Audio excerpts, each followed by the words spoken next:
So welcome to a new printing with random kitchen utensils video. Today I am printing with a juicer.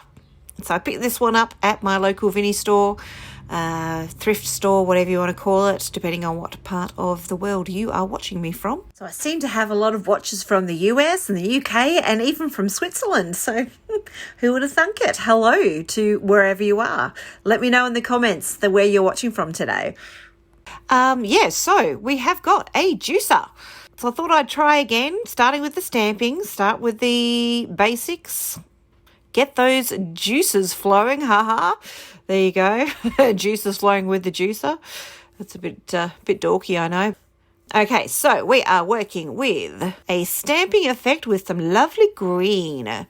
I chose green because juice, lime juice, lime is green, let's go with green, why not? Anyway, so I have let that original stamping pattern dry. It is dry before I put that next layer on. Got to make sure that the bottom layer dries first before you put the next layer on, otherwise it will smudge when you roll the next layer on. Sometimes you want that to happen because you want to sort of mix your colours together and you want that kind of grungy effect. But when you are stamping a particular pattern like this, you really want that pattern to stick. Therefore, you need to make sure it dries fully before you put your next layer on. So I'm rolling my next layer on and I'm using that layer as my pickup layer. So I'm about to put on a piece of paper to pick up my print.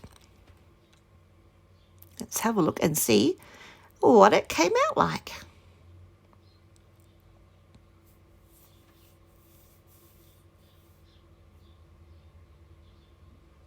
So you want to make sure that you get a good contact with the paper to your plate, so you pick up all of that lovely paint off the plate.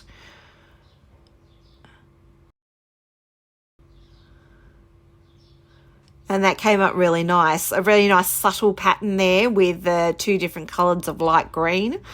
It almost looks a little bit fluorescent there. It looks kind of cute. And it's left a little bit behind as well, but we're going to go with a darker option this time, see if we can get more of a contrast between the colours. So going with a dark green, rolling it on the plate first and doing that stamping effect with taking the paint off the plate instead of putting the paint on the plate. So I like to do both options to see which of those stamping effects is going to look best when I'm trying out a new mark making technique. Sometimes one ends up looking better than the other, so it's nice to sort of trial both options to see which one's going to work best. So I'm pulling off that paint with the juicer stamp and stamping it off on that paper off to the side. So that's my rolling paper, and it takes off whatever excess paint is on my brayer and my stamping techniques. I'm going straight in to pull off the print here rather than letting it dry and putting on a pulling layer. I'm just going straight in using the white of the paper as my contrast rather than putting an extra layer on top. And this shows a really good contrast layer with that green and the white of the paper. Really awesome. Love this one. Definitely use that one again. I think it comes out great. All right, what are we doing next? Oh, now this is one of my favourite paints that I use when I do watercolour painting. It's a really nice sort of accent paint. I've not used it on my gel plate yet before I did this particular print, so I wasn't sure how it was going to work, but I thought, hey, I'll give it a go. It's called Halo Blue Gold by Jacquard Lumiere Paints. It's a beautiful paint. It's kind of, I'm not even sure how to describe it, but it's kind of got two different layers to the paint. There's a thin blue and then a metallic green, and they separate in certain circumstances. And it's just spectacular. It's so surprising the way that paint can separate when you're using it with the other different mediums. So you can see here on the plate how the blue and the green metallic are kind of separating on the plate. So you've got the thin blue and the thicker green. It just looks so cool. I just love it. Now I'm trying out the inside of my juicer here to see if it makes any particular pattern, and it really didn't work. So I gave up on that and I went back to the original stamping and just did a random all over kind of effect.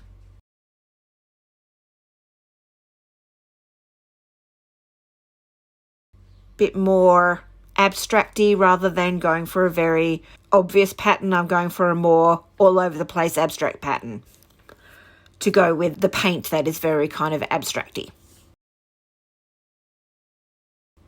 We'll let that dry.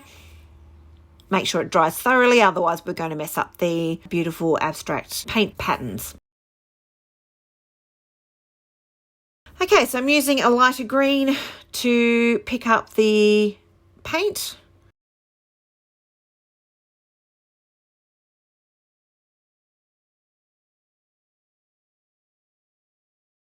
Just doing a very thin layer so I can pick everything up off the plate.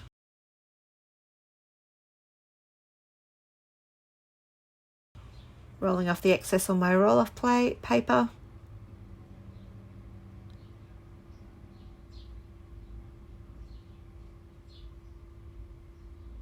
Rub, rub, rub. Making sure I pick up every little bit that you can possibly get off the plate. Making sure that contact isn't there. Checking to make sure it's picking it up. Rub, rub, rub. Let's have a look and see what we get. Ah, so beautiful. Just the shimmer and shine and that beautiful blue that comes out of that paint, the texture of the stamping effect. It just comes out so gorgeous. Look at that beautiful blue in there. It's just so yummy. I just love it. Just totally abstract all over the place, and it just has such a beautiful life to it. So now I have some fabulous new papers to add to my collection and some new techniques to add to my repertoire. Just loving these. I particularly love that one. I will definitely use that particular design in future prints. So we'll see you next time. Make sure you click on the subscribe button so you don't miss out on my next video. I wonder what I'm going to print with next. Well, we'll have to wait and see.